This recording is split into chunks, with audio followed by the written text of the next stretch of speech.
ರುದ್ರಾಕ್ಷಿ ಮಂತ್ರ ವಚನಗಳಲ್ಲಿ ಅಷ್ಟಾವರಣಕ್ಕೆ ಮತ್ತೆ ಪ್ರಾಣಕ್ಕೆ ಯಾವ ಒಂದು ಸುಳ್ಳು ನುಡಿ ಇದೆ? ಜನರಲ್ ಸ್ಟೇಟ್ಮೆಂಟ್ ಒಂದು ಹೇಳ್ತಾರೆ, ಅಷ್ಟಾವರಣವೇ ಅಂಗ ಪಂಚಾಚಾರ ಆತ್ಮ ಅಂತ ಹೇಳ್ತಾರೆ. ಆಯ್ತಾ? ಅದು ಮುಖ್ಯ ಕಾರಣ. ಸೊ ಇಲ್ಲಿ ಬರುವಂಥದ್ದು ಅಷ್ಟಾವರಣವೇ ಅಂಗವಾಗಿ. ಅಂಗ ಅಂದ್ರೆ ಎದರಿಂದ ಆಗೈತಿ? ಪಂಚವಿಂಶತಿ ತತ್ವದಿಂದ.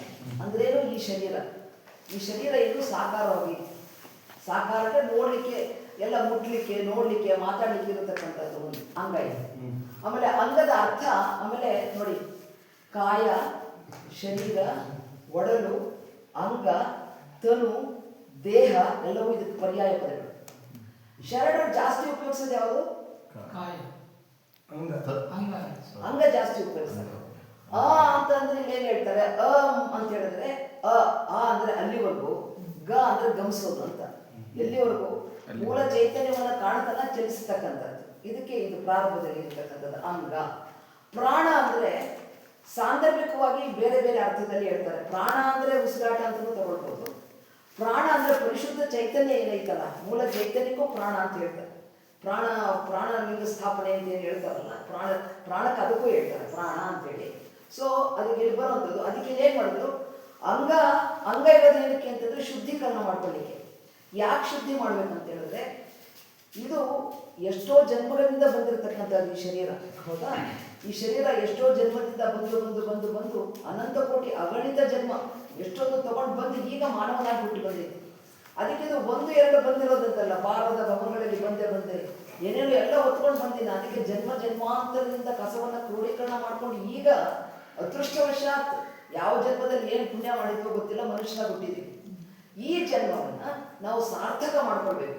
ಸಾರ್ಥಕ ಮಾಡ್ಕೊಳ್ಬೇಕಂದ್ರೆ ನನ್ನಲ್ಲಿರತಕ್ಕಂಥ ಕಸ ಕಟ್ಟಿ ತೆಗಿಬೇಕು. ಕಸ ಕಟ್ಟಿ ತೆಗೆದಾಗ ಅಲ್ಲಿ ಶುದ್ಧ ಆಗುತ್ತೆ. ಅದಕ್ಕಲ್ಲಿ ಹೇಳ್ತಾರೆ ಅಂಗ. ಈ ಅಂಗಕ್ಕೆ ಅಷ್ಟಾವರಣಗಳನ್ನು ಸಂಬಂಧ ಮಾಡ್ಕೊಳ್ಬೇಕು.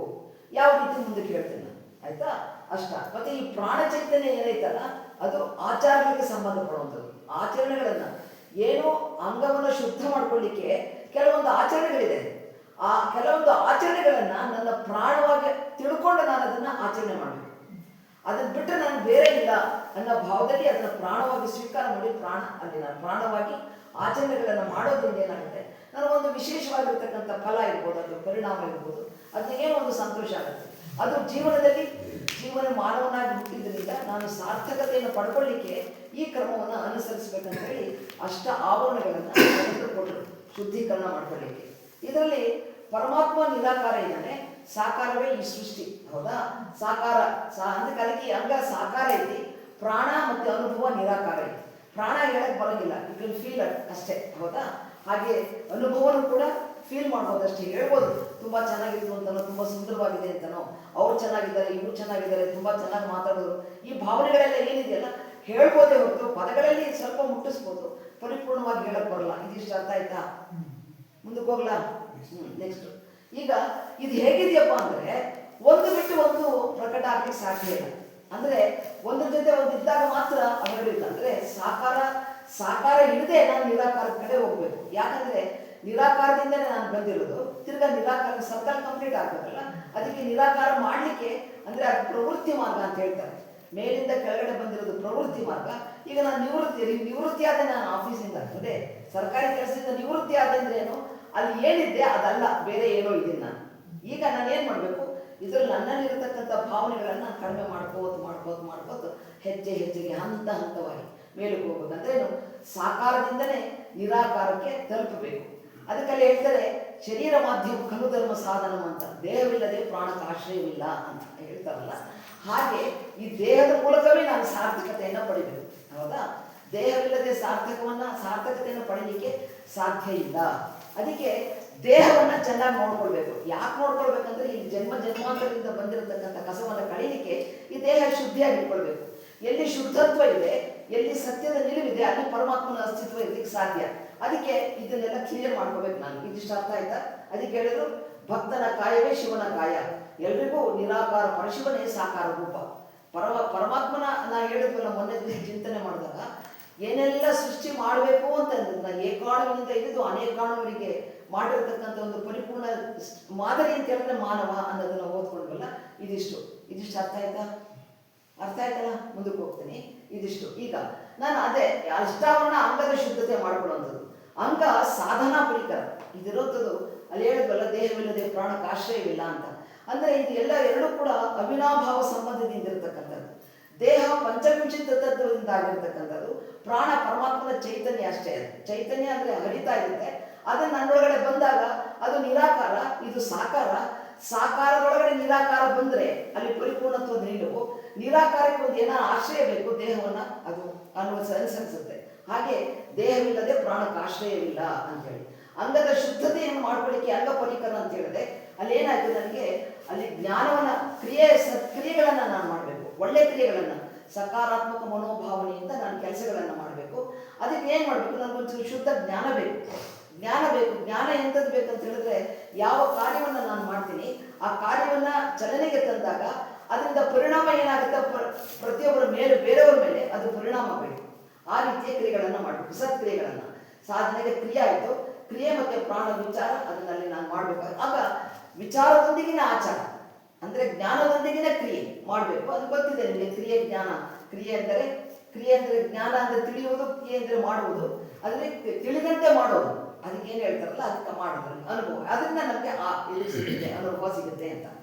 ಆಚರಣೆ ಇದೆಲ್ಲವನ್ನು ಮಾಡಿದ್ರೆ ಎಲ್ಲ ಹೆಂಗಿದೆ ಅಂದರೆ ಅವಿಭಾಜ್ಯ ಅಂದರೆ ಅವಿನಾಭಾವ ಸಂಬಂಧದಿಂದ ಇರ್ತಕ್ಕಂಥದ್ದು. ಒಂದಕ್ಕೊಂದು ಪೂರಕ ಆಗೋದು. ಬರೀ ಅಂಗ ಇದ್ರೆ ಏನು ಮಾಡೋಕ್ಕಾಗಲ್ಲ. ಅಲ್ಲಿ ನನಗೆ ವಿಚಾರನೂ ಬೇಕು, ಅಲ್ಲಿ ಜ್ಞಾನನೂ ಬೇಕು. ಜ್ಞಾನದಿಂದ ನಾನು ಆಚರಣೆ ತರ್ಬೋದು. ಅದಕ್ಕೆ ಜ್ಞಾನ ಮತ್ತು ಕ್ರಿಯೆ ಎರಡು ಒಂದಾಗಿದ್ದಾಗ ಮಾತ್ರ ನಾನು ಅನುಭವ ಪಡ್ಕೊಳ್ಳಿಕ್ಕೆ ಸಾಧ್ಯ ಆಗುತ್ತೆ. ಇದಿಷ್ಟು ಒಂದು. ಇನ್ನು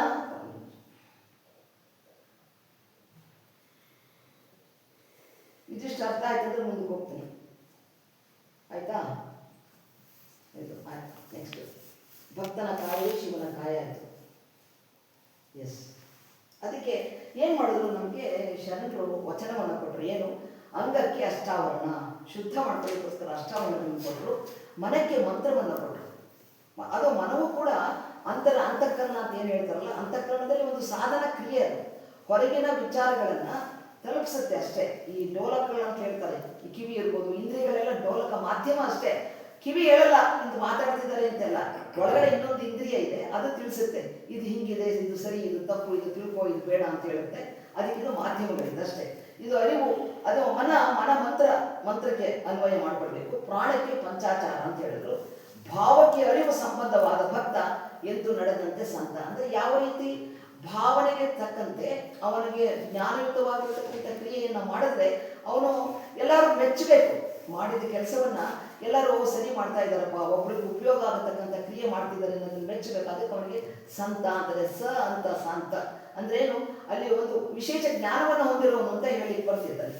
ಆಮೇಲೆ ಹಿಂದು ಮುಂದೆಂಬ ಸಂದೇಹಗಳ ಮಾತು ಹಿಂದಕ್ಕೆ ಸರಿ, ಗುರು ನಿರಂಜನ ಚನ್ನಬಸವಲಿಂಗ ದಂಗವಾದ ಅಗಮ್ಯಕ್ಕೆ ಅಂತಿದ್ದಲ್ಲ. ಹೀಗೆ ಸುಮ್ಮನೆ ಏನೇನೋ ಮಾತಾಡ್ತೀವಿ ಅಂತ ಹೇಳುವಂಥದ್ದು ಅದು ಸರಿಯಲ್ಲ.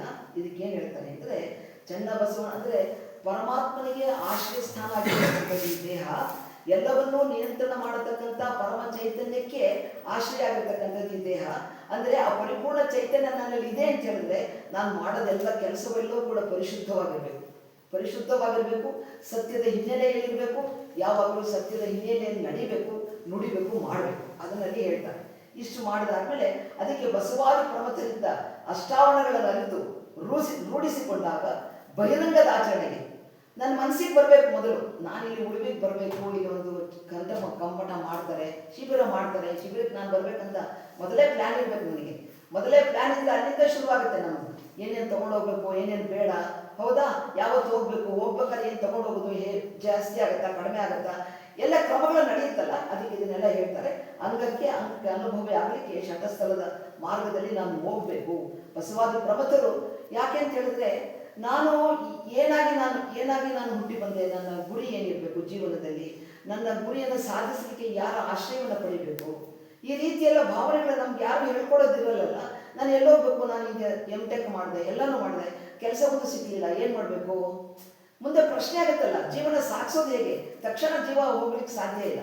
ಏನಾದರೂ ಕ್ರಿಯೆ ಮಾಡಬೇಕಲ್ಲ. ಅದಕ್ಕೆ ಏನು ಮಾಡ್ತೀವಿ? ಅಪ್ಲಿಕೇಶನ್ ಹಾಕ್ತೀವಿ, ಹುಡುಕಾಟ ಮಾಡ್ತೀವಿ, ಏನೆಲ್ಲ ಮಾಡ್ತೀವಲ್ಲ. ಅದಕ್ಕೆಲ್ಲ ಹೇಳ್ತಾರೆ, ಇದನ್ನೆಲ್ಲ ಸಾಧನೆ ಮಾಡಲಿಕ್ಕೆ ಒಂದು ಕ್ರಿಯೆ ಬೇಕು, ಕ್ರಿಯೆಗೆ ಜ್ಞಾನಯುತವಾಗಿರ್ತಕ್ಕಂಥ ಕ್ರಿಯೆ ಬೇಕು ಅಂತ ಹೇಳ್ತಾರೆ. ಅದಕ್ಕೆ ಈ ಆಚರಣೆಗಳನ್ನು ಕೊಟ್ಟರು. ಅಂಗ ಇದೆ, ಆಚರಣೆ ಮಾಡಿದ್ರೆ ಅನುಭವ ಆಗಲಿಕ್ಕೆ ಸಾಧ್ಯ ಅಂತ ಹೇಳೋದು. ಇದರಿಂದ ಮನಸ್ಸು ವಿಕಾಸ ಆಗುತ್ತೆ. ಅಂದರೆ ತಕ್ಷಣ ವಿಕಾಸ ಆಗಲ್ಲ, ಒಂದೊಂದೇ ಹಂತದಲ್ಲಿ ಮುನ್ನಡೀತಾ ನಾವೆಲ್ಲರೂ ಕೂಡ ನಮ್ಮ ಜೀವನದ ಹಿನ್ನೆಲೆಯಲ್ಲಿ ಬೇರೆ ಬೇರೆ ಆಯಾಮದಿಂದ ಬಂದಂಥವು, ಬೇರೆ ಬೇರೆ ರೀತಿಯ ವಿವಿಧ, ಒಬ್ಬೊಬ್ಬರದ್ದು ಚರಿತ್ರೆನೂ ಕೂಡ ಒಂದೊಂದು ರೀತಿಯಲ್ಲಿ ಕಷ್ಟಪಟ್ಕೊಂಡೇ ಬಂದೀವಿ ನಾವು. ಕಷ್ಟಪಟ್ಕೊಂಡಿರ್ಬೋದು, ಸುಖ ಪಟ್ಕೊಂಡಿರ್ಬೋದು, ಏನೋ ಒಂದು ಅನುಭವಿಸೇ ಬಂದಿದ್ದೀವಿ ನಾವು ಇಷ್ಟು ಮೇಲಕ್ಕೆ, ಹೌದಾ? ಅದರಲ್ಲಿ ಹೇಳ್ತಾರೆ ಇಲ್ಲಿ ನಾನು ಮಾಡಿದಾಗ ಅವಾಗ ಏನಾಗಿದೆ, ನನಗೆ ಈ ವಿಕಾಸದ ಹಂತದಲ್ಲಿ ಮೇಲೆ ಬರ್ತಾ ಬರ್ತಾ ಬರ್ತಾ ಏನಾಗಿದೆ, ನನ್ನ ಮನಸ್ಸಿಗೆ ಗಟ್ಟಿಯಾಗಿದೆ. ಅಂದರೆ ಏನು ಮಾಡಬೇಕು ಏನು ಮಾಡಬಾರ್ದು ಅಂತ ಪಕ್ಕ ಆಗೈತೆ ನನಗೀಗ, ಹೌದಾ? ಆ ಗಟ್ಟಿ ಮಾಡಿಕೊಂಡು ದೃಢತೆ ಅಂದರೆ ಸದೃಢ ಭಾವ, ಇದನ್ನು ಮಾಡಲೇಬೇಕು, ಇದನ್ನು ಮಾಡಿದ್ರೆ ನಾನು ಸಕ್ಸಸ್ ಆಗುತ್ತೆ ಅನ್ನೋ ಭಾವ ಬಂದಾಗ ಅಲ್ಲಿ ಏನಾಗುತ್ತೆ, ಅಲ್ಲಿ ಸಂಸಾರ ಗಟ್ಟಿಯಾದಾಗ ಏನಾಗುತ್ತೆ, ಇನ್ನೂ ಉನ್ನತಿಯ ಪ್ರಗತಿ ಪಥದತ್ತ ನಡೀಲಿಕ್ಕೆ ಸಾಧ್ಯ ಆಗುತ್ತೆ. ಇಲ್ಲೇ ನಾನು ಸೋತೋದೆ, ನನಗೆ ಬರಲ್ಲಪ್ಪ, ಅಯ್ಯೋ ನನಗೆ ಭಯ ಆಗುತ್ತೆ, ನಾನು ಮಾಡೋಕ್ಕೆ, ಹಾಗೆಲ್ಲ ಅಲ್ಲ. ಬಂದಷ್ಟು ಹೇಳಬೇಕು, ಬಂದಷ್ಟು ಎಷ್ಟು ಬರುತ್ತೋ ಏನಾದರೂ ಒಂಚೂರು ಗೊತ್ತಿರುತ್ತಲ್ಲ ಅದನ್ನು ಹೇಳೋದನ್ನು ಕಲ್ತ್ಕೊಳ್ಬೇಕು ಅಂತ ನಾನು ಹೇಳ್ತಾರೆ. ಹೀಗೆ ಇವುಗಳ ಅನುಸರಣೆಯಿಂದ ಸಾಧಕನ ಪ್ರತಿದಿನದ ಆಚರಣೆಗಳಿಗೆ, ಪ್ರತಿ ದಿವಸವೂ ಇದನ್ನ ಆಚರಣೆಗಳನ್ನು ಏನು ನಾನು ರೂಢಿಸ್ಕೊತೀನಿ ಅದನ್ನು ಪ್ರತಿ ದಿವಸ ಮಾಡಲೇಬೇಕು. ಆಚರಣೆಗಾಗಿ ಅವಿಭಾಜ್ಯ ಅಂಗವಾಗಬೇಕು ಈ ಅಂಗ. ಅಂದರೆ ಅದನ್ನು ಬಿಟ್ಟು ಬರೀ ಜ್ಞಾನ ಇದೆ ಅಂದರೆ ಏನು ಮಾಡೋಕ್ಕಾಗಲ್ಲ, ಬರೀ ಕ್ರಿಯೆ ಮಾಡ್ತೀನಿ ಅಂದರೆ ಏನು ಮಾಡೋಕ್ಕಾಗಲ್ಲ, ಎರಡೂ ಒಟ್ಟಿಗೆ ಇರಬೇಕು. ಇದ್ದಾಗ ಮಾತ್ರ ಪರಿಪೂರ್ಣ ತೃಪ್ತಿಯನ್ನು ಪಡ್ಕೊಳ್ಳಿಕ್ಕೆ ಸಾಧ್ಯ ಆಗುತ್ತೆ. ಅದಕ್ಕೆ ಪ್ರತಿ ದಿವಸ ಅವನು ಮಾಡಿದಾಗ ಏನಾಗುತ್ತೆ, ಉಸಿರಲ್ಲಿ ಉಸಿರಾಗಿ ಬರೆಯಬೇಕು ಅವನು. ಅಂದರೆ ಪ್ರತಿಯೊಂದು ಏನೇ ಒಂದು ಕೆಲಸ, ಒಂದು ವಚನವನ್ನು ಓದ್ತೀನಿ ಅಂದರೂ ಕೂಡ, ಯಾರ ವಚನ ತಗೊಂಡ್ರೂ ಕೂಡ ಆ ಅಕ್ಷರಗಳಲ್ಲೆಲ್ಲ ಆಯಾ ಯಾವ ವಚನಕಾರರು ಬರೆದಿದ್ದಾರೆ ಅವರು ಜೀವಂತವಾಗಿದ್ದಾರೆ, ಅವರು ಯಾರೂ ಹೋಗಿಲ್ಲ, ಎಲ್ಲ ಜೀವಂತವಾಗಿದ್ದಾರೆ. ಆ ಜೀವಂತವಾಗಿ ನಾವು ಅವ್ರನ್ನ ಕಾಣಬೇಕು. ಜೀವಂತವಾಗಿ ನಾವು ಅವ್ರನ್ನ ಕಂಡಾಗ ನನ್ನ ಮನಸ್ಸಿನ ಭಾವನೆಗಳಿಗೆ ಸ್ಪಂದಿಸ್ತಾರೆ, ಹೇಳ್ತು ತೋರಿಸ್ತಾರೆ. ಸುಮ್ಮನೆ ನೋಡಿ ನಿಮಗೆಲ್ಲ ಅನುಭವಕ್ಕೆ ಬಂದಿರ್ಬೋದು, ಯಾವುದೋ ಒಂದು ಮನಸ್ಸಲ್ಲಿ ತುಂಬ ದುಗುಡ ಇರ್ತಿದೆ, ಏನು ಮಾಡೋದಪ್ಪ ಗೊತ್ತಾಗ್ತಿಲ್ಲ, ಅದು ಸಾಂಸಾರಿಕ ಗೃಹಸ್ಥರಿಗಿರ್ಬೋದು, ಬೇರೆಯವ್ರಿಗಿರ್ಬೋದು. ಅದು ನೋಡಿದಾಗ ಏನಾಗುತ್ತೆ, ಯಾವುದೋ ಒಂದು ಪುಸ್ತಕ ತೆಗೆದಾಗ ಏನೋ ಒಂದು ಸುಮ್ಮನೆ ಪೇಸ್ ತೆಗಿತೀವಿ, ಗೊತ್ತಿಲ್ಲ ಅದನ್ನು ಸುಮ್ಮನೆ ಓದ್ತೀವಿ ಅಂದರೆ ಅದಕ್ಕೊಂದು ಸೊಲ್ಯೂಷನ್ ಸಿಗ್ತಿರುತ್ತೆ ನಮ್ಮ ಪ್ರಾಬ್ಲಮ್ಗೆ. ನಮಗೆಲ್ಲರಿಗೂ ಅನುಭವಕ್ಕೆ ಬಂದಿದೆ ಅದು, ಹೌದಾ? ಅದನ್ನಲ್ಲಿ ಹೇಳ್ತಾರೆ. ಅಂದರೆ ಅದಕ್ಕೇನೆ ಇವರೆಲ್ಲ ಶಾಶ್ವತವಾಗಿದ್ದಾರೆ, ಅವ್ರು ಎಲ್ಲೂ ಹೋಗಿಲ್ಲ. ಅಕ್ಷರಗಳ ರೂಪದಲ್ಲಿ ಕ್ರೋಢೀಕರಣ ಮಾಡೋದ್ರಿಂದ ನಮ್ಮೆಲ್ಲ ಅದೃಷ್ಟ ಇದು ಸಿಕ್ಕಿದೆ. ಅದಕ್ಕೆಲ್ಲ ಹೇಳ್ತಾರೆ ಇದು ಶಾಶ್ವತವಾಗಿರ್ತಕ್ಕಂಥದ್ದು. ಇದರಲ್ಲಿ ನಮಗೆ ಮಾರ್ಗದರ್ಶನ ಮಾಡ್ತಾರೆ, ಅದರಲ್ಲಿ ನಂಬಿಕೆ ಇರುತ್ತೆ ನಮಗೆ. ಅದಕ್ಕೆಲ್ಲ ಹೇಳ್ತಾರೆ ಇದೇನಾಗುತ್ತೆ, ಆಗ ನಂಬಿಕೆ, ಒಂದು ವಿಚಾರದಲ್ಲಿ ನಂಬಿಕೆ ಬಂದರೆ ಆವಾಗ ಪ್ರತಿಯೊಂದನ್ನು ಕೂಡ ನನ್ನ ನಂಬಿಕೆ ಜಾಸ್ತಿ ದೃಢ ಆಗುತ್ತೆ. ಆಗ ನನ್ನ ಕೆಲಸ ಇನ್ನು ಮುಂದುವರ್ಕೊಂಡು ಹೋಗುತ್ತೆ. ಅದಕ್ಕೆ ಅಷ್ಟಾವರಣಗಳೇ ಅಂಗವಾಗಿ, ಪಂಚಾಚಾರವೇ ಪ್ರಾಣವಾಗಿ, ಷಟಸ್ಥಲವೇ ಅನುಭವವಾಗಿ, ಸಾಧಕ ಅಧ್ಯಾತ್ಮ ಜೀವಿಯಾಗಿ, ಅಧಿ ಆತ್ಮ ಅಂತ ಹೇಳಿದ್ರೆ ಪರಮ ಚೈತನ್ಯವನ್ನು ಅಧಿ ತನ್ನಲ್ಲಿಯೇ ಕಾಣತಕ್ಕಂಥದ್ದು, ಒಳಗೆಲ್ಲೋ ಹುಡುಕುವಂಥದ್ದಲ್ಲ, ನನ್ನಲ್ಲಿಯೇ ಇರ್ತಕ್ಕಂಥದ್ದು. ಆ ಚೈತನ್ಯವನ್ನು ನಾನು ಅರಿತುಕೊಳ್ಳೋದು, ಯಾವ ರೀತಿ ಮಾಡಬೇಕು ಏನು ಅಂತ ತಿಳ್ಕೊಳ್ಳುವಂಥದ್ದು, ಇದಕ್ಕೆ ಅಧ್ಯಾತ್ಮ ಅಂತ ಹೇಳ್ತಾರೆ. ಇದಿಷ್ಟು ಹಿನ್ನೆಲೆಗೆ ಕ್ರಿಯೆ ಮತ್ತು ಜ್ಞಾನ ಅವಿಭಾಜ್ಯ ಅಂಗ. ಇದು ಶರೀರವನ್ನು ಚೆನ್ನಾಗಿ ಕಾಪಾಡಿಕೊಳ್ಬೇಕು, ಶರೀರ ಪರಿಶುದ್ಧತೆ ಇರಬೇಕು, ಪರಿಶುದ್ಧತೆ ಇರೋ ಸತ್ಯದಲ್ಲಿ ಇರುತ್ತೆ, ಆ ಸತ್ಯವೇ ದೇವರು. ಇದಿಷ್ಟು ಅರ್ಥ ಆಯ್ತಾ? ತಾತ್ವಿಕ ರೂಪದಲ್ಲಿ ಮುಂದಕ್ಕೆ ಹೇಳ್ತೇನೆ. ಈಗ ಇನ್ನೇನು ಹೇಳ್ತಾರೆ ಇಲ್ಲಿ ಅಂದರೆ ಅಷ್ಟತನ ಮೂರ್ತಿಗಳು ಅಂತ ಹೇಳ್ತಾರೆ. ಇನ್ನು ಬಹಿರಂಗದಲ್ಲಿ ಅಷ್ಟತನ ಮೂರ್ತಿಗಳಂದ್ರೆ ಯಾವಾಗ ಬರ್ತವೆ? ಪೃಥ್ವಿ, ಅಪ್ಪು, ತೇಜ, ವಾಯು, ಆಕಾಶ, ಸೂರ್ಯ ಚಂದ್ರ ಆತ್ಮ, ಹೌದಾ? ಪೃಥ್ವಿ, ಅಪ್ಪು, ತೇಜ, ವಾಯು, ಆಕಾಶ, ಸೂರ್ಯ ಚಂದ್ರ ಆತ್ಮ. ಇದಕ್ಕೆ ಯಾವುದು ಅನ್ವಯ ಆಗುತ್ತೆ ನನಗೆ ಅಂತ ಹೇಳಿದ್ರೆ, ಸಾಧಕ ಭಕ್ತನಿಗೆ ಅಷ್ಟಾವರಣದಲ್ಲಿ ರೂಪದಲ್ಲಿ ಮಂತ್ರ ಆಕಾಶ ತತ್ವ. ಅಂದರೆ ಸೂರ್ಯ ತಗೊಂಡು ಸೂರ್ಯ ಅಂತ ಹೇಳಿದಾಗ ಏನಕ್ಕೆ ಬರುತ್ತೆ? ಗುರು, ಬೆಳಕು. ಬೆಳಕಿದೆಯಲ್ಲ ಅದನ್ನ ಅನಂತರಂಗದಲ್ಲಿ ಬೆಳಕು ಕಾಣುವಂಥದ್ದು ಯಾವುದದು? ಸೂರ್ಯ. ಆಮೇಲೆ ಚಂದ್ರ, ಮನಸ್ಸು ತಂಪಾಗಿರ್ತೈತೆ, ಅಂದರೆ ಮತ್ಲಬ್ ಶಾಂತ ರೀತಿಯಲ್ಲಿ ಇರತಕ್ಕಂಥದ್ದು ಚಂದ್ರ ಅಂತ ಹೇಳ್ತಾರೆ. ಆತ್ಮ ಪರಿಶುದ್ಧ ಚೈತನ್ಯ ಕೇಳುವಂಥದ್ದು. ಆಮೇಲೆ ಆಕಾಶ ತತ್ವ ಭಸ್ಮ ಸ್ವರೂಪವಾಗೈತಿ. ಭಸ್ಮ ಅಂತ ಹೇಳಿದ್ರೆ ವಾಯು ತತ್ವ. ರುದ್ರಾಕ್ಷಿ ತೇಜ, ಪಾದೋದಕ ಜಲ, ಪೃಥ್ವಿ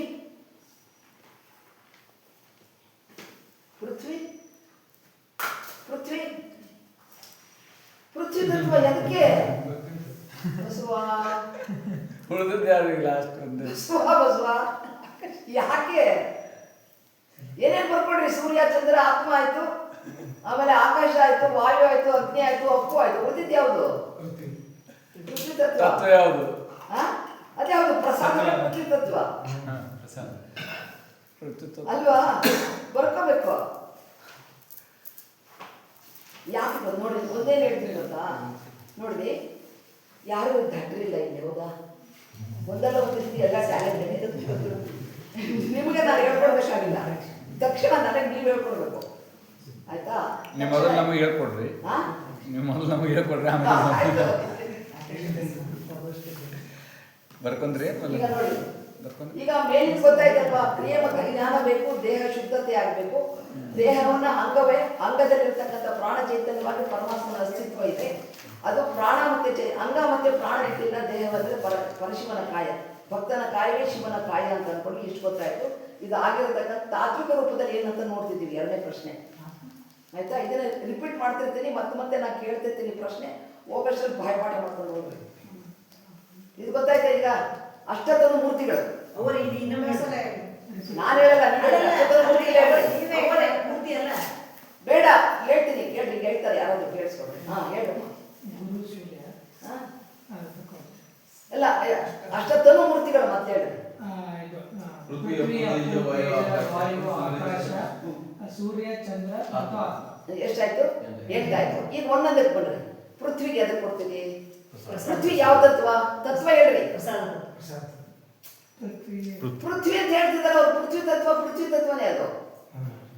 ಪೃಥ್ವಿ ಅಲ್ವಾ? ಪೃಥ್ವಿ ಪ್ರಸಾದ ಅಂದ್ರೆ ನಾವು ಅಂತರ ಈ ಸಾಧನೆಗೆ ತಗೊಳ್ಳುವಂಥದ್ದು ಪ್ರಸಾದ. ಬಹಿರಂಗದ ಅಷ್ಟಾವರಣಗಳಿವು. ಬಹಿರಂಗದಲ್ಲಿರ್ತಕ್ಕಂಥ ಅಷ್ಟಾವರಣಗಳು ಯಾವುದು? ಪೃಥ್ವಿ, ಅಪ್ಪು, ತೇಜ, ವಾಯು, ಆಕಾಶ, ಸೂರ್ಯ, ಚಂದ್ರ, ಆತ್ಮ. ಎಷ್ಟು ಗೊತ್ತಾಯ್ತಾ? ಬಹಿರಂಗದ ಅಷ್ಟಾವರಣಗಳು.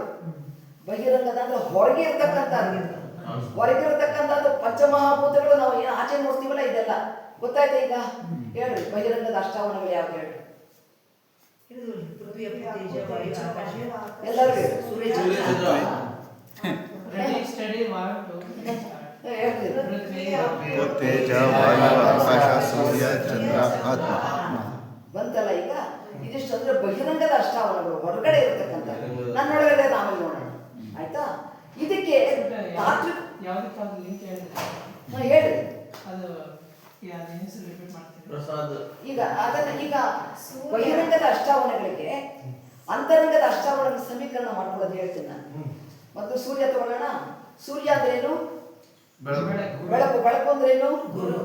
ಅರಿವು. ಅರಿವು ಏನೇ ಅರಿವು? ಗುರು ಬರ್ಕೊಳ್ಳಿ. ಆಮೇಲೆ ಚಂದ್ರ ಮನಸ್ಸಿಗೆ ಹೇಳ್ತಾರೆ, ಮನಸ್ಸಿಗೆ ಚಂದ್ರ ಹೇಳ್ತಾರೆ. ಆತ್ಮ ಅದು ಪರಿಶುದ್ಧ ಚೈತನ್ಯ, ಆತ್ಮಗೆ ಪರಿಶುದ್ಧ ಚೈತನ್ಯ. ಆಮೇಲೆ ಆಕಾಶ, ಆಕಾಶದಲ್ಲಿ ಪ್ರಮುಖವಾಗಿರ್ತಕ್ಕಂಥ ಗುಣ ಯಾವುದು? ಲಕ್ಷಣ. ಜೋರಾಗಿ ಹೇಳ್ರಿ.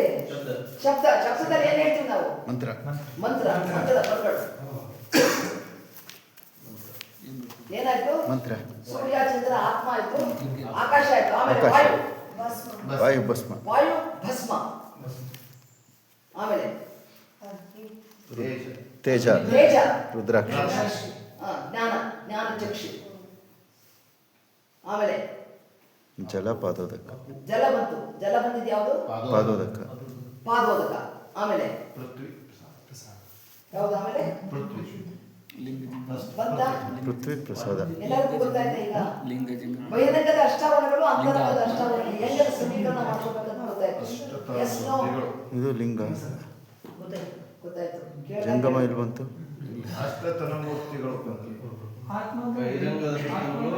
ಶುದ್ಧ ಪರಿಶುದ್ಧ ಚೇತನ. ಗುರು, ಲಿಂಗ, ಜಂಗಮ. ಜಂಗಮ ಕಾನ್ಸೆಪ್ಟ್ ಎಲ್ಲ ಐತಿಲ್ಲಮ್ಮ ಇಲ್ಲಿ. ಈಗ ಅನ್ವಯಿಸಿದ್ದು ಅಷ್ಟಾವರಣಗಳಿಗಲ್ರಿ ತತ್ವಗಳನ್ನು. ಈ ಲಿಂಗ ಜಂಗಮ ಯಾವ ತತ್ವ? ತತ್ವಗಳಷ್ಟೇ ಹೇಳಿರೋದು. ಪೃಥ್ವಿ ತತ್ವ, ಅಪ್ಪು, ವಾಯು, ತೇಜ, ಆಕಾಶಕ್ಕೆ ಹೇಳಿರೋಂಥದ್ದು. ಆಮೇಲೆ ಬರುತ್ತೆ ಅರಿವೇ ಗುರು, ಆಚಾರವೇ ಪ್ರಾಣವೇ ಲಿಂಗ.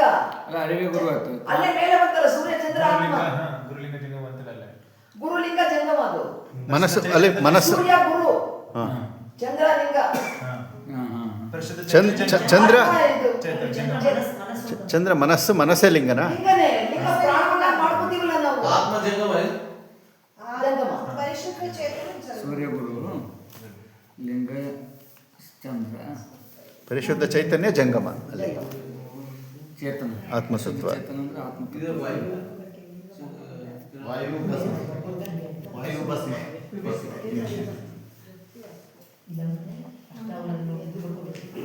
ಅಷ್ಟಾವರಣಗಳು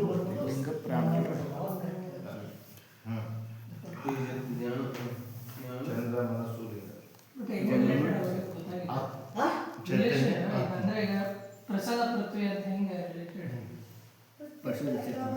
ಪರಿಶುದ್ಧ ಚೇತನ. ವಾಯು ಪ್ರಸಾದ ಆಗೋದು ಹ?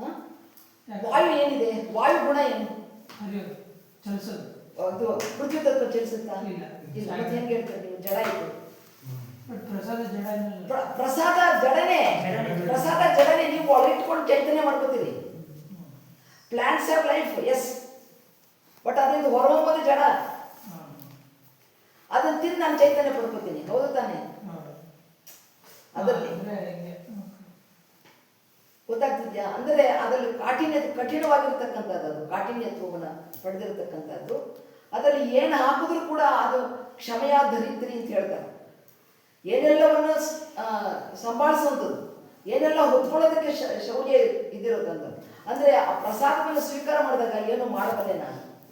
ಪ್ರಸಾದ ಇಲ್ದಿರೋ ಸುಸ್ತಿಫೈಡ್, ಹೌದಾ? ಪ್ರಸಾದ ಬಂತು ಅಂದಾಗ ನಾನು ಏನು ಮಾಡ್ತೀನಿ? ಕೆಲಸ ಹೊಟ್ಟೆ ತುಂಬ ಇದ್ದಪ್ಪ, ಏನು ಕೆಲಸ ಬೇಕಾದ್ರೂ ಮಾಡ್ತೀನಿ ಅಂತ. ಅದಕ್ಕೆ ಪ್ರಸಾದ ತತ್ವ, ಹೌದಾ? ಆಮೇಲೆ ಅರ್ಪ ತತ್ವಕ್ಕೆ ಪಾದೋದಕ, ಇದು ಗೊತ್ತಾಯ್ತಲ್ಲ. ಅಗ್ನಿಗೆ ರುದ್ರಾಕ್ಷಿ ಜ್ಞಾನ, ಅಂದರೆ ಎಚ್ಚರಿಕೆಯಿಂದ ನಡೆಯುವಂಥದ್ದು. ಎಲ್ಲನೂ ಆ 6 ಸ್ಥಳದಲ್ಲಿ ಇರ್ಬೋದು, 9 ಸ್ಥಳದಲ್ಲಿ ಇರ್ಬೋದು, ಏನೇನು ಹೇಳುತ್ತೆ ಅದಕ್ಕೆ ಅನ್ವಯ ಮಾಡ್ಕೋಬೇಕ್ರಿ. ಅನ್ವಯ ಮಾಡ್ಕೊಂಡು ಅದನ್ನ ವಿಸ್ತಾರ ನಿಂತಿರ್ತೀನಿ. ಆಯ್ತಾ?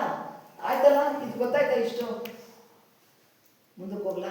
ಅಷ್ಟತನು ಮೂರ್ತಿಗಳಲ್ಲಿ ಅಷ್ಟಾವರಣಗಳು ಗೊತ್ತಾಯ್ತು. ಆಯ್ತಾ? ಇಷ್ಟು ಮುಂದಕ್ಕೆ ಹೋಗ್ತೇನೆ. ಸೂರ್ಯನಲ್ಲಿರ್ತಕ್ಕಂಥ ಅರಿವೇ, ಅಂದರೆ ಸೂರ್ಯನಲ್ಲಿರುವ ಪ್ರಕಾಶವೇ ಅರಿವಿನ ರೂಪವಾಗಿ ಬೆಳಕಾಗಿ ಬರುತ್ತೆ, ಅದಕ್ಕೆ ಗುರು, ಹೌದಾ? ಆಮೇಲೆ ಲಿಂಗ ಚಂದ್ರ ತತ್ವದ ಶೀತಲತೆಯ ಪ್ರತೀಕ ಆಗಿರೋದಕ್ಕೆ ಕಾರಣ, ಅದಕ್ಕೆ ಲಿಂಗ. ಆಮೇಲೆ ನಿರಾಕಾರ ಆತ್ಮ ಜಂಗಮ ತತ್ವವಾಗಿ ಜಾಗ್ರ ಸ್ವಪ್ನ ಸುಷುಪ್ತಿಯಲ್ಲಿ ಎಲ್ಲಾ ಕಾಲದಲ್ಲಿಯೂ ಕೂಡ ಪರಮಾನಂದವಾಗಿ ಹೊಂದಲು ಪರಮಾನಂದಕ್ಕೆ ಕಾರಣೀಭೂತ ಆಗಿದೆ ಅಂತ. ಈಗ ಅಷ್ಟಾವರಣಗಳನ್ನ ನಾನು ಏನು ಹೇಳಿದೆ? ಅಷ್ಟಾವರಣಗಳನ್ನ ಏನಂತ ಹೇಳಿದೆ ಪ್ರಾರಂಭದಲ್ಲಿ? ಅಷ್ಟಾವರಣಗಳ ಅಂಗ ಅಂತ. ಅಷ್ಟಾವರಣವೇ ಅಂಗ. ಎಲ್ಲ 8 ತತ್ವವು ಏನಾಗೈತೆ ನಮಗೆ? ಆವರಣಗಳು. ಆವರಣ ಅಂದ್ರೆ ಏನು? ಹೊದಿಕೆ ಆಗೈತೆ. ಅದಕ್ಕೆ ಸಾಧಕ ಅಷ್ಟಾವರಣಗಳು ಸಾಧಕನಿಗೆ ರಕ್ಷೆ ಹೇಗೆ ಮಾಡುತ್ತೆ ಅನ್ನೋ ಪ್ರಶ್ನೆ. ಅಷ್ಟಾವರಣಗಳು ಗೊತ್ತಾಯ್ತು ನಮಗೆ, ನನಗೆ ರಕ್ಷೆ ಹೆಂಗೆ ಮಾಡುತ್ತೆ? ಆವರಣ ನನ್ನ ಹೆಂಗೆ ಸಪೋರ್ಟ್ ಮಾಡುತ್ತೆ, ನನಗೆ ಹೆಂಗೆ ಸಮಾಧಾನ ಕೊಡ್ತೈತೆ ಅಂದರೆ, ಮಲಗಳ ಬಂಧನಕ್ಕೆ ಕಾರಣವಾಗಿರುವ ಮಲಗಳು ಯಾವ್ಯಾವುದು? ಕಾರ್ಮಿಕ, ಮಾಯಾ, ಆನಂದ. ಈ ಮಲತ್ರಯಗಳ ಬಾಧೆಯಿಂದ ತಪ್ಪಿಸಿಕೊಳ್ಳಲೆಂದೇ ಈ ಅಷ್ಟಾವರಣಗಳು ಸಾಧಕನಿಗೆ ಅವಶ್ಯವಾಗಿವೆ. ಮಲ ಇವಾಗ ಬಂದಿದ್ದಲ್ಲ, ಅದು ಎಲ್ಲೆಲ್ಲಿಂದನೋ ಬಂದಿರುವಂಥದ್ದು. ಯಾರ್ಯಾರ ಮಕ್ಕಳಾಗಿ, ಯಾರ್ಯಾರ ಹೆಂಡತಿ, ಯಾರು ಏನೇನು ಮಾಡ್ಕೊಂಬಂದಿವೋ ನಮ್ಗೇನು ಗೊತ್ತಿಲ್ಲ, ಹೌದಾ? ಆದ್ರೆ ಈಗ ಮಾನವರಾಗಿ ಹುಟ್ಟಿ ಬಂದೀವಿ ನಾವು. ಈ ಮಲತ್ರಯಗಳೇನೈತಲ್ಲ, ಇವುಗಳ ಬಾಧೆ ತಪ್ಪಿತು ಅಂತ ಹೇಳಿದ್ರೆ ಆ ಮಲದಿಂದಲೇ ಮಾಯೆ ಬರುತ್ತೆ. ಮಾಯೆಯಿಂದಲೇ ಎಲ್ಲ ಈ ಹೊರಗಿನ ಪ್ರಪಂಚಕ್ಕೆ ನನ್ನನ್ನು ತೊಡಗಿಸ್ಕೊಡುವಂಥದ್ದು. ಅದಕ್ಕೆ ಈ ಮಲಗಳನ್ನು ಮೊದಲು ಕಳ್ಕೊಳ್ಬೇಕು ನಾನು, ಹೌದಾ? ಅಷ್ಟಾವರಣಗಳ ಸಾಧಕನಿಗೆ, ಅಷ್ಟಾವರಣ ಅಂಗ ಆಗಿರತಕ್ಕಂಥ ಸಾಧಕನಿಗೆ ಪರಿಶುದ್ಧತೆಯನ್ನು ಮಾಡ್ಕೊಳ್ಳಿಕ್ಕೆ ಮತ್ತು ಮಲ ತೆಗಿಬೇಕು, ಮಲಗಳನ್ನು ಕಳ್ಕೊಳ್ಬೇಕು. ಹಾಗೆ ಯೋಧನಿಗೆ ಕವಚ, ಅರಮನೆಗೆ ಕೋಟೆ, ತೋಟಕ್ಕೆ ಬೇಲಿ, ಶರೀರಕ್ಕೆ ಚರ್ಮ, ಹಾಗೆ ಲಿಂಗ ಸಾಧಕನಿಗೆ ಅಷ್ಟಾವರಣಗಳೇ ಶ್ರೀರಕ್ಷೆಯಾಗಿದೆ. ಇಷ್ಟು ಗೊತ್ತಾಯ್ತಾ? ಎಲ್ಲಿ ಗೊತ್ತಾಗಲ್ಲ ಹೇಳ್ರಿ, ನಾನು ತಿಳಿದಿದ್ದು ಹೇಳ್ತೀನಿ, ನೀವು ತಿಳಿದಿದ್ದು ಹೇಳಿ, ಆಯ್ತಾ? ಎಲ್ಲ ಗೊತ್ತಿಲ್ಲ ನನಗೆ, ತಿಳಿದಿದ್ದಷ್ಟೇ ಹೇಳ್ತೀನಿ. ಆಮೇಲೆ ಇನ್ನು ಮುಂದಕ್ಕೆ ಇಲ್ಲಿ ಬರ್ತೀವಿ, ಹೇಳ್ತೀನಿ. ಬಾಹ್ಯ ಅಷ್ಟಾವರಣಗಳು, ಬಹಿರಂಗದ ಅಷ್ಟಾವರಣಗಳು, ಅಂತರಂಗದ ಅಂದರೆ ಅಂತರಂಗದ ಅಷ್ಟಾವರಣಗಳು, ಬಯಲ ಅಷ್ಟಾವರಣಗಳು ಅಂತ ಬರ್ತೈತಿ. ಬಾಹ್ಯ ಅದಕ್ಕೆ ಅಲ್ಲಿ ಬಹಿರಂಗದ ಅಷ್ಟಾವರಣಗಳಲ್ಲಿ ಮಾಡೋದು ಏನಂತ ಮುಂದಕ್ಕೆ ಹೇಳ್ತೀನಿ. ಆಮೇಲೆ ಇಲ್ಲಿ ಅಂತರಂಗದ ಅಷ್ಟಾವರಣಗಳು, ಬಯಲ ಅಷ್ಟಾವರಣಗಳು ಯಾವುದು ಅಂತ ಪರಮಾತ್ಮನ ಸ್ವರೂಪ ಹೇಳ್ತಕ್ಕಂಥ ಇದು. ಬಾಹ್ಯ ಅಷ್ಟಾವರಣಗಳು ಸ್ಥೂಲ ಸೂಕ್ಷ್ಮ ಶರೀರಕ್ಕೂ, ಆಂತರಿಕ ಅಷ್ಟಾವರಣಗಳು ಅದಕ್ಕೆ ಕಾರಣ ಶರೀರಕ್ಕೆ ಅನ್ವಯ ಆಗುತ್ತೆ ಅಂತ ಹೇಳ್ತಾರೆ. ಬಹಿರಂಗದ ಅಷ್ಟಾವರಣ ಏನೈತಲ್ಲ, ಸತ್ಕ್ರಿಯೆ, ಹರರೂಪ, ಮುಂದಕ್ಕೆ ಹೇಳ್ತೀನಿ ನಾನು, ಅದೆಲ್ಲ ಬರ್ಕೊಂಡಿರ್ಬೇಕಾದ್ರೆ ವಚನ ಇದೆ ಅಂತ ಅನ್ಸುತ್ತೆ ನನಗೆ, ಹೇಳ್ತೀನಿ ನಾನು. ಬಾಹ್ಯ ಅಷ್ಟಾವರಣಗಳು ಸ್ಥೂಲ ಸೂಕ್ಷ್ಮ ಶರೀರಕ್ಕೂ, ಅಂತರಂಗ ಅಷ್ಟಾವರಣಗಳು ಕಾರಣ ಶರೀರಕ್ಕೂ ಸಂಬಂಧಪಡುತ್ತವೆ. ಆಯ್ತಾ? ಏನಾಯ್ತು ಹೇಳು? ಹೇಳ್ರಿ. ಇಲ್ಲ ಹೇಳ್ರಿ, ನಾನು ಹೇಳ್ತಿದ್ದೇನೆ. ಈಗ ನೋಡ್ರಿ, ಇಲ್ಲಿವರೆಗೂ ಬಂದ್ವಲ್ವಾ? ಇಲ್ಲಿವರೆಗೂ ಬಂದ್ಮೇಲೆ ಇದನ್ನ ಏನು ಹೇಳೋದಂದ್ರೆ, ಬಾಹ್ಯ ಅಂತ ಅಷ್ಟಾವರಣಗಳು, ಆಂತರಿಕ ಬಾಹ್ಯ ಅಂತ ಅಷ್ಟಾವರಣಗಳು ಸ್ಥೂಲ ಮತ್ತು ಸೂಕ್ಷ್ಮ ಕಾರಣ ಶರೀರಕ್ಕೆ ಅನ್ವಯ ಆಗುತ್ತೆ. ಸ್ಥೂಲ ಸೂಕ್ಷ್ಮಕ್ಕೆ, ಕಾರಣ ಶರೀರಕ್ಕೆ ಅಂತರಂಗದ ಅಷ್ಟಾವರಣ ಅನ್ವಯ ಆಗುತ್ತೆ, ಆಯ್ತಾ?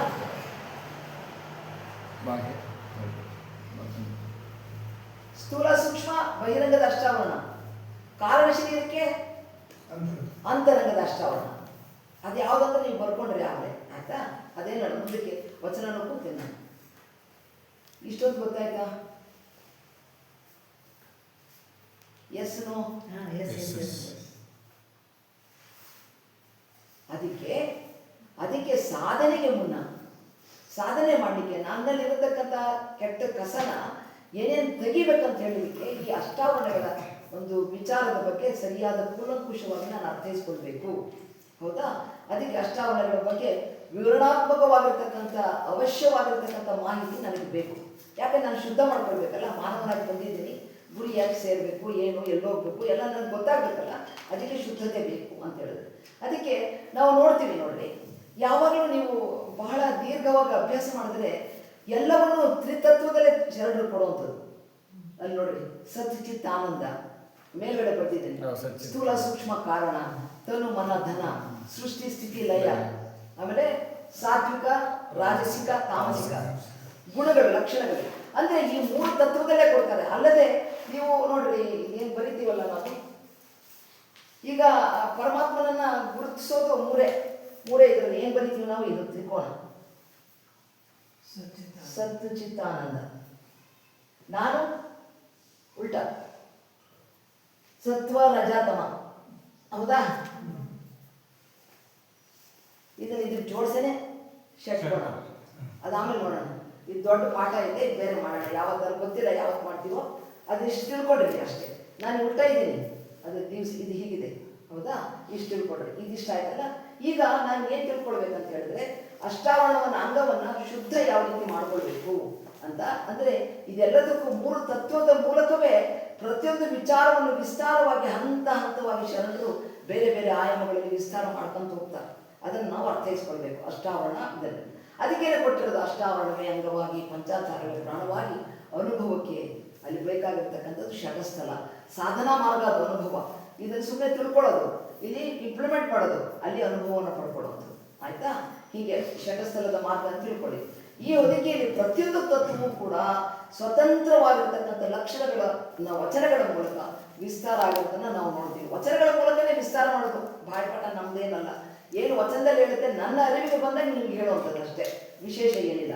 ಆಮೇಲೆ ಈ ಹೊದಿಕೆಗಳಾಯ್ತಲ್ಲ, ಒಂದೊಂದು ತತ್ವ ಕೂಡ ತನ್ನದೇ ಆದ ಸ್ವಂತಿಕೆ. ನಾವೆಲ್ಲರೂ ಮಾನವರು ಆಗಿದ್ರು ಕೂಡ ಒಂದೊಂದ್ರಲ್ಲಿ ಒಬ್ಬೊಬ್ರು ಸ್ಪೆಷಾಲಿಟಿ ಇದ್ವಿ. ಒಬ್ಬರು ಮಾತಾಡೋದ್ರಲ್ಲಿ ಇರ್ಬೋದು, ಒಬ್ಬರು ಹಾಡೋದ್ರಲ್ಲಿ ಇರ್ಬೋದು, ಒಬ್ಬರು ಬರೆಯೋದ್ರಲ್ಲಿ ಇರ್ಬೋದು, ವಾಕ್ ಚತುರತೆ ಇರ್ಬೋದು, ಅಥವಾ ಒಬ್ಬರು ಏನಾದರೂ ಸುಮ್ಮನೆ ನೋಡ್ದಲೇ ಸುಮ್ಮನೆ ಕಾಮರ್ಸ್ ಸುಮ್ಮನೆ ಕೂತಿದ್ರು ಕೂಡ ತಲೆ ತುಂಬ ಲೆಕ್ಕ ಮಾಡ್ತಿರ್ತಾರೆ, ಪ್ಲಸ್ ಮೈನಸ್ ಏನೇನೋ ಇರುತ್ತಲ್ಲ. ಅಂದರೆ ಪ್ರತಿಯೊಬ್ಬರು ಕೂಡ ಒಂದೊಂದು ಪ್ರತಿಭೆ ಅವರಲ್ಲಿ ಅಡಗಿರುತ್ತೆ. ಯಾವಾಗ ಸಮಯ ಬರುತ್ತೆ ಅದು ವಿಶೇಷವಾಗಿ ಹೊರಗೆ ಕಾಣುತ್ತೆ. ಹಾಗೆ ಈ ತತ್ವಗಳೆಲ್ಲಕ್ಕೂ ಕೂಡ ಒಂದು ವಿಶೇಷವಾಗಿರ್ತಕ್ಕಂಥ ಲಕ್ಷಣ ಇದೆ. ಅದನ್ನು ನಾವು ನೋಡಬೇಕು. ಒಂದೊಂದಾಗಿ ನೋಡ್ಕೊಂಡು ಹೋಗೋಣ. ಈಗ ಈ ಅಷ್ಟಾವರಣಗಳನ್ನು ಪಡೆಯುವ ಬಗೆ ಹೇಗೆ? ಇದು ಇಷ್ಟೊಂದು ಗೊತ್ತಾಯ್ತಲ್ಲ ನಮಗೆ, ಇಷ್ಟೊಂದು ಗೊತ್ತಾಯ್ತಾ? ಎಸ್ ನೋನ ಗೊತ್ತಾಯ್ತು. ಈಗ ನಾನು ಅದು ಆಗಲೇ ಓದಿದ್ವಲ್ಲ, ಅದನ್ನೇ ಈಗ ಹೇಳ್ತೀನಿ ನಾನು. ಅರುಹಿನಲ್ಲಿ ಗುರುವಾಗಿ, ಅರಿವಿಗೆ ಗುರುವಾಗಿ ಬಂತು. ತಿಳ್ಕೊಳ್ಳಿಕ್ಕೆ ನನಗೆ ಅರಿವು ಬಂತು. ಏನೋ ಒಂದು ವಿಚಾರದ ಬಗ್ಗೆ ತಿಳ್ಕೊಳ್ಬೇಕು, ಅರಿವು ಜಾಗೃತ ಆಯಿತು, ಅದು ಗುರುವಾಗಿ ನನ್ನಲ್ಲಿ ಕೆಲಸ ಮಾಡುತ್ತೆ. ಅರುಹಿನಲ್ಲಿ ಗುರುವಾಗಿ ಬಂದು ನಿಂದಾನು, ಪ್ರಾಣದಲ್ಲಿ ಲಿಂಗವಾಗಿ ಬಂದು ನಿಂದಾನು. ಲಿಂಗವನ್ನು ಪ್ರಾಣವನ್ನಾಗಿ ಮಾಡ್ಕೊಳ್ಬೇಕು. ಜ್ಞಾನದಲ್ಲಿ ಜಂಗಮವಾಗಿ ಬಂದು ನಿಂದಾನು.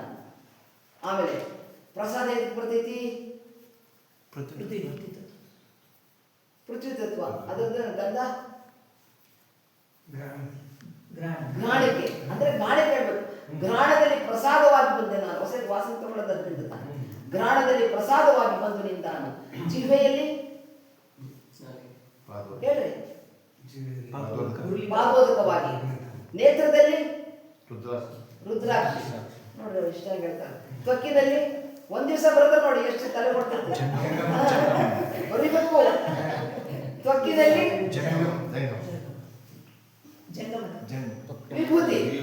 ವಿಭೂತಿಯಾಗಿ. ಆಮೇಲೆ ಇದು ನನಗೆ ಅನ್ವಯ ಮಾಡ್ಕೊಳ್ತಿರೋದು ಹೇಳ್ತಿರೋದು, ನಾನು ಕನ್ಫ್ಯೂಸ್ ಮಾಡ್ಕೋಬೇಡಿ. ಬೇರೆ ಬರ್ತಿದ್ದೀನಿ ನಾನು.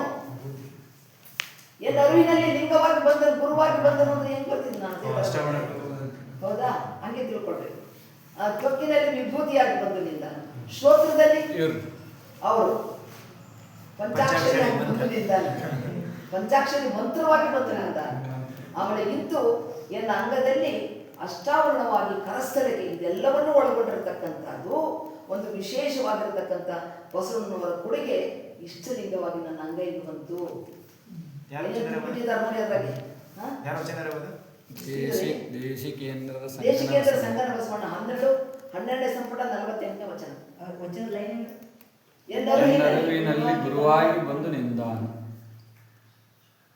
ಬಂದು ಬಂದು ನಿಂತಾನು. ಬಂದು ನಿಂತಾನು ನಿಂತಾನು. ಅವನ ಆಲೇ ಇನ್ಬಿಲ್ಟ್ ಆಗೋಯ್ತಿಲ್ಲ ಈಗ. ಎಲ್ಲ ಬಂದು ನಿಂತಾನೆ, ಇದ್ದಾನೆ ಇದ್ದಾನೆ ಇದ್ದಾನೆ ಅಂತ ನನಗೆ ಅರಿವಾಗಿಲ್ಲ ಇನ್ನೂ ಅಷ್ಟೇ.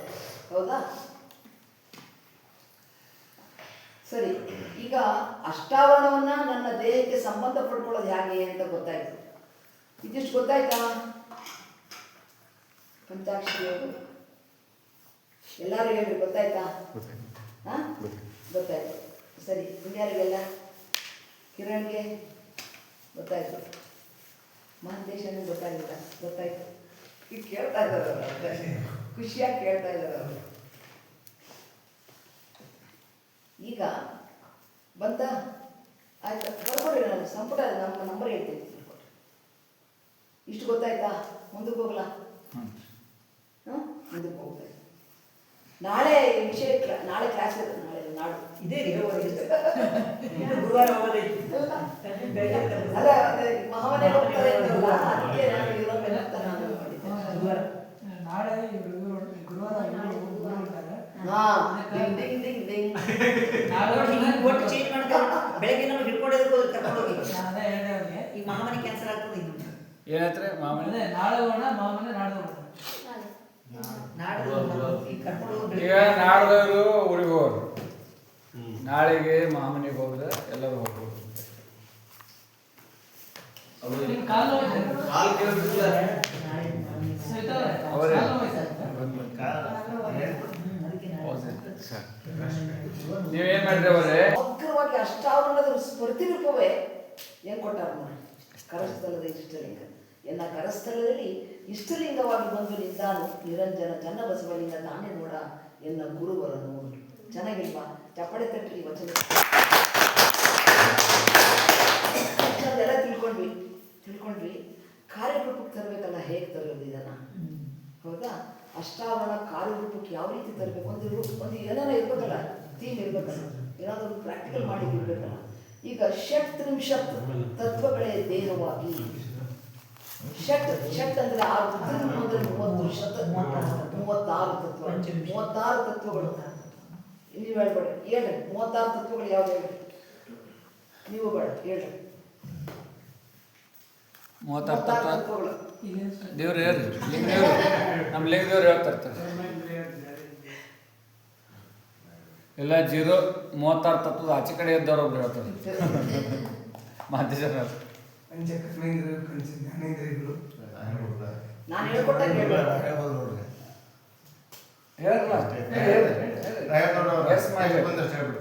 ಓ, ನೋಡ್ತಿದ್ದೆ ನಾನು, ಇಲ್ಲ ನೋಡ್ಕೊಂಡು ಅವ್ರು ಗೊತ್ತಿಲ್ಲಲ್ಲ ಮೊದಲು ಯಾವ ಹೇಳ್ಬೋದಲ್ಲ. ನೀವು ಆಗಲೇ ನಿನ್ನೆ ಹೇಳಿ ನಾನು ಮುಂದೆ ಹೇಳ ಇಲ್ಲಿ ತಪ್ಪು ಏನಂತ ನಿಮಗೇನು ಕನಿಷ್ಠ